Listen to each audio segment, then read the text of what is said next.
Muy buenos días, queridos estudiantes. Espero que se encuentren muy bien.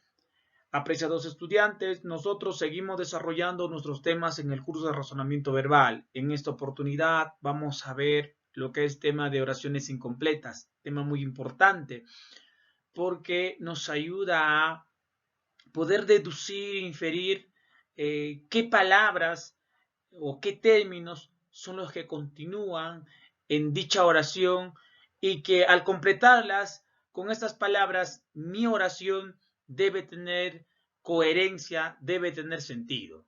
De esta forma iniciamos con el desarrollo de nuestro tema. El estudiante observa y lee. ¿Qué vas a observar? Ahí está. Ahí está la imagen. ¿Y qué vas a leer? Lo que están conversando en este caso ese grupo de personas.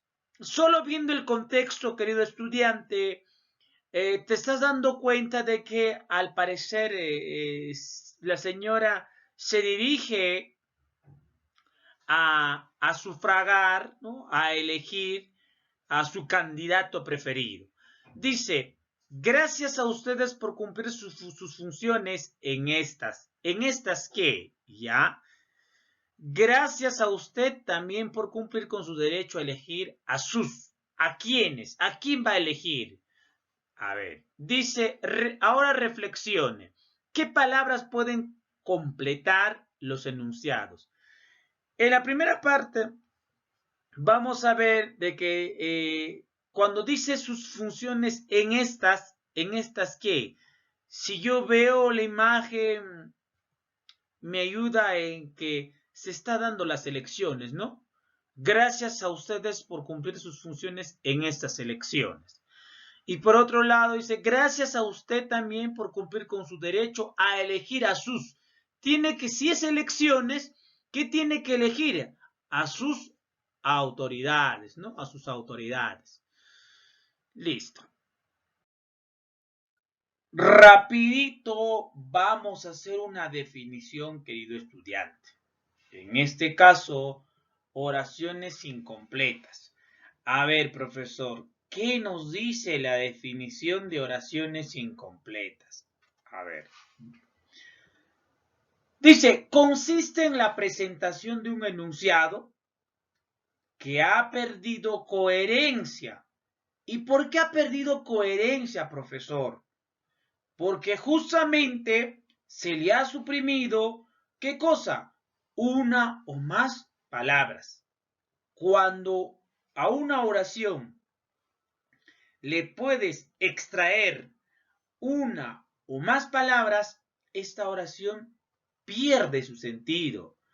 Ahí viene ese detalle de que las oraciones son un conjunto de palabras, dice conjunto de palabras que están interrelacionados, que cada palabra dentro de una oración cumple una determinada función y que cuando yo voy a extraer, pues esa oración va a perder sentido.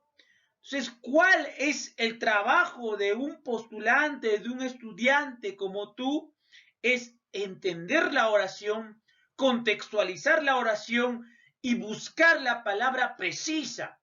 Pero al momento de completar, tengo que tener bastante cuidado. Sin esa palabra, por ejemplo, debería ir un sustantivo, debería ir un pronombre, debería ir un artículo, un determinante, un adjetivo, entre otros. Para que dicha palabra, al ser completado en la oración, dicha oración debe tener sentido. Rapidito voy con un ejemplo. Ahí está. Primero tengo que entender, ¿no? La oración. En este caso, también debo identificar palabras claves o pistas o indicios donde me va a ayudar a completar la palabra que falta. Pedro, estudiante de Derecho, su propuesta ante un jurado. En este caso, Pedro, al parecer, va a realizar una acción, va a ejecutar una acción. Y como va a realizar una acción, en este caso también me debo dar cuenta de que en este espacio debe ir un verbo. Debe ir un verbo. Su propuesta ante un jurado propio, un jurado propio. Este jurado, este sustantivo jurado, al parecer necesita o está calificando a alguien, ¿no? Entonces, en este espacio debe ir un adjetivo propio de una institución de prestigio. Por consiguiente, mostró preocupación. Claro, Pedrito se preocupa, ¿por qué? Porque el jurado debe ser exigente, ¿ah? Debe ser exigente. Eso es característica de cualquier jurado, ¿no? Cuando tú de acá a unos 5 años, 3 años o 4 años vas a presentar, no sé, un trabajo, un proyecto o en este caso tu tesis, entonces el jurado siempre se caracteriza por ser exigente. Listo. Vamos con las alternativas. Ya he entendido ya. A. Expusieron severo. ¿Te das cuenta, criatura del Señor? Cuando me dice expusieron, en este caso sí es un verbo. Y me voy a fijar en el resto, ¿no? Sustentó, presentó, postuló y mostró. Todos son verbos, pero expusieron, en este caso, el verbo expusieron ya está en plural. Y yo solo estoy hablando de Pedrito, de una sola persona, ¿no? Yo no puedo decir Pedro, estudiante de Derecho, expusieron. Puede ser expuso, sí. O expone, ¿no? O expone, pero no va, ¿no? Dice Pedro, estudiante de Derecho, sustentó, claro, sustentó su propuesta ante un jurado que, exigente, propio de una institución de prestigio, por consiguiente, mostró preocupación. Ahí está. ¿Cuál es tu respuesta? En este caso, la B. Ahora voy a ver criterios de resolución. Quisiera que puedas tener en cuenta, querido estudiante, algunos criterios para poder desarrollar los ejercicios de oraciones incompletas. El primer criterio en este caso es coherencia textual. Coherencia textual. Ojo, no te olvides, dice coherencia textual. A ver, ahí está. Ahí está. Coherencia textual. Cuando me dice de coherencia textual es de que los enunciados deben ser lógicos. En pocas palabras, ese enunciado debe presentar sentido, debe tener coherencia. ¿Y por qué debe tener coherencia? Porque si no tiene coherencia, pues la persona que está leyendo o la persona que en este caso está escuchando, no va a poder comprender, no va a poder comprender, no va a poder entender. Rapidito vamos con un ejemplo. Como dice él, ya como dice él, y conocido refrán. En este caso, la palabrita refrán me va a ayudar bastante. La palabrita refrán me ayuda bastante en este caso. Ok, a ver, vamos a borrarlo, ¿ya? A ver, con otro color que sea más claro. Ya, refrán, ahí está. Si el río suena es porque trae. Mira, la palabra trae. Siempre tienes que identificar palabras claves. Trae. Refrán, trae. ¿Ya? Como dice el antiguo y conocido refrán, antiguo. Como dice el popular y conocido refrán. Claro, puede ser popular y sí, popular. Pero ¿qué pasa? No puede ser tierra porque tú ya has escuchado este refrán. Dice, como dice el viejo y conocido refrán, si el río suena es porque piedras trae. Por supuesto que sí. Tu respuesta correcta en este caso es la C. Vamos a ver en este caso el criterio de gramaticalidad. Gramaticalidad. Ahí está. Otra vez lo voy a resaltar. Gramaticalidad. ¿En qué consiste este criterio? Consiste en considerar la correspondencia a nivel sintáctico. Recuerda, cuando me habla de sintaxis, es que la sintaxis se encarga de identificar las partes de una oración. En este caso, sujeto, predicado, por ahí el sustantivo, el adjetivo, el verbo, el adverbio, el pronombre, preposición, conjunción. Ahí está. Dice género, número, modo, tiempo, entre otros. En este caso también estoy viendo accidentes gramaticales, ¿no? Accidentes gramaticales, ya sea de un verbo, ya sea de un sustantivo, ya sea de un adjetivo, entre otros. A ver, yo debo tener en cuenta esto, ¿ah? Gramaticalidad. O sea, si está en género femenino, ya, y la otra palabra que debe continuar también debe ser en género femenino. Si es en masculino, igual debo tener en cuenta. En número debe ser singular o plural. En modo, ¿no? Lo que está en este caso indicativo, subjuntivo, ¿no? Imperativo, por ejemplo. Tiempo, en este caso, puede ser presente, pasado, futuro, entre otros. Tengo la oración.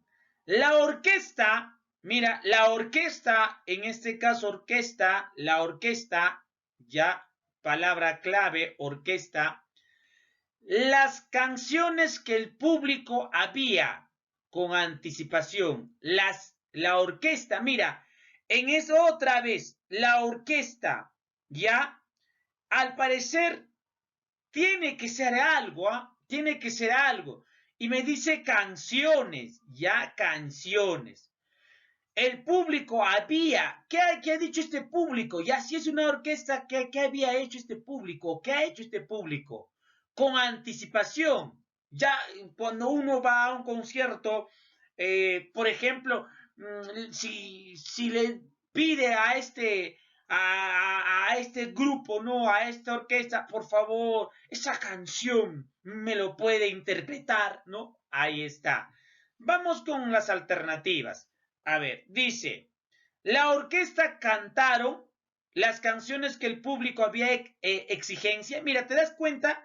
Había exigencia, no tiene concordancia. La orquesta sonaba las canciones, sonaba, no tiene sentido. La orquesta interpretó las canciones que el público había solicitado con anticipación. Entonces, la respuesta correcta en este caso es C. Ahora vamos a ver en este caso el criterio de qué. El criterio de precisión léxica. Precisión léxica. Precisión léxica. A ver, ¿en qué consiste? Consiste en ubicar el término apropiado según el contexto del enunciado. Término apropiado. Por ejemplo, dice, los ingenieros, un plan de vías alternas. Ya, a ver, voy con las alternativas. Los ingenieros hicieron, los ingenieros hicieron, no tiene sentido. Voy con la B, los ingenieros practicaron, no puede practicar, pues. Los ingenieros planificaron un plan de vías alternas o los ingenieros diseñaron un plan de vías alternas. Ahí está, diseñaron, ¿no? Listo. Rapidito vamos con verificando el aprendizaje. A ver, pregunta número 1. Dice, si bien se trata de un famoso especialista, ya, ahí está el famoso especialista, los asistentes a la conferencia, asistentes también a la conferencia, quedaron, ya algo ha pasado, quedaron o bien felices, contentos, pero de ahí me dice, después de la coma, puesto que no consiguieron comprender, no consiguieron comprender su contenido a causa del exceso de qué, en que incurrió quién, el mencionado expositor, el mencionado especialista, ¿no? Fácil, vamos con las alternativas. Si en una exposición, en este caso, el especialista o el conferencista no toma en cuenta de que su público no va a comprender los términos que él suele usar en su campo, ¿no? En su profesión, no lo va a entender, en este caso, dicho público o dicho asistente. Entonces, siempre un expositor debe tener en cuenta de que no todos conocen los términos que él maneja, que él utiliza. Y como no todos lo conocen, ¿qué va a pasar con ese público? Va a terminar renegando, va a terminar, en este caso, reclamando, puede ser, o incómodos, insatisfechos. A ver, y ya tengo ya la respuesta al parecer. Si bien se trataba de un famoso especialista, los asistentes a la conferencia quedaron, ¿qué? Insatisfechos, claro, puesto que no consiguieron comprender su contenido a causa del exceso de ¿qué? De tecnicismo. ¿Y qué es tecnicismo, profesor? Términos que se utiliza en una profesión, que difícil pueden entender una persona común y corriente, ¿no? Entonces, la respuesta en este caso, la B. Siguiente pregunta. Tuvo que, él tuvo que, su intervención ante el jurado, dado el apremio, ahí está, de la sala por dar término a la sesión. Ya, mira, término de la sesión. ¿Qué pasa? Entonces, al parecer, el que quería participar ante el jurado tenía que ser breve o tenía que limitarse, ¿no? Porque ya iba a terminar dicha sesión. Vamos con las alternativas. Vamos con las alternativas. A, limitar, resumir, anular, reformular y recortarla. Rapidito me doy cuenta de que como me dice apremio, ¿qué tiene que hacer? Tiene que limitar, ¿no? Tuvo que limitar su intervención. Tuvo que limitar su intervención. Queridos estudiantes, de esta forma terminamos con lo que es la parte teórica, algunos criterios y ejercicios de oraciones incompletas. Vamos a desarrollar ya en nuestro compendio los ejercicios que se nos está planteando. Nos vemos en la siguiente clase. Que Dios te bendiga.